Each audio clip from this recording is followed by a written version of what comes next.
saddexda qodob dadka haddeer halkan jooga waa beesha jaamac siyaad oo halkan ka cadaynayna jaamac siyaad dalkiisa inaan nina ku maamuli karin wasiirna ku maamuli karin kala soo direeya isqaadqaadayna waxba ka ahayn ama duudad kala qalo ama dameero soo raro ninka la yiraahdo inuu hubaniye sheegta hadii intuu aabihi aamini waayay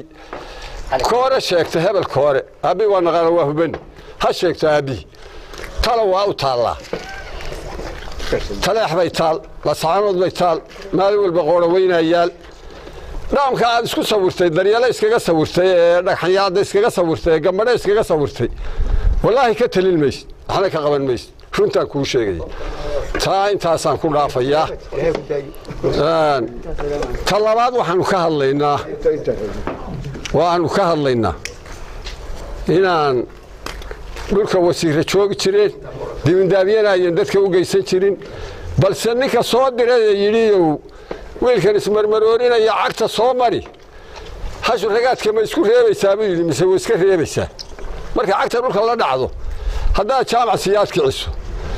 yoocadana leedahay waa gaadhayna bal caqwaaqibka ka soo baxa baanu eegaynaa dhaana laga qodi maayo dhulla laga jeexi maayo samafalla nooma iman kama rabno mana doonayno mana soconayo nuur naxaro maqal buu yidhi si jilicsan u hadli mayno jaamac siyaad waa jaamac siyaad dhulkiisa nina ku maamuli maayo ina hubanina ku maamuli maayo badhasaabna ku maamuli maayo maamul gobolka joogaana ku maamuli maayo hadday wax qabanayaan habeen walba nin qoora weynaaba dhex yaalla guri agooni leedahay baa waardiye laga qabtaa le halkan u galay ninkii oo halkan ma gelin agoon baa gurigan iska leh halkaasuu sii ortaya maad soo qabatid taana waxaanu leenahay maamulka haddaydaan wax ka qaban annaga dee waxba hanaga saarina wuxuu cigaal shidaad guraday geelaa waxba kaa saari maayo waxba hayga saarin cigaal shidaadna fulaa lagu sheegi jiray guradana waa guranaydoo waxaa la yidhi geelay ka reeban tahay na guraday geelaa waxba kaa saari maayo waxba hayga saari miyi haddaad jaamac siyaad kicisaan oo nimaan talin jirin u soo dirtaan oo nin gurigiisa soo gubay u soo dirtaan annaga waxba hanaga saarina lagana qodi maayo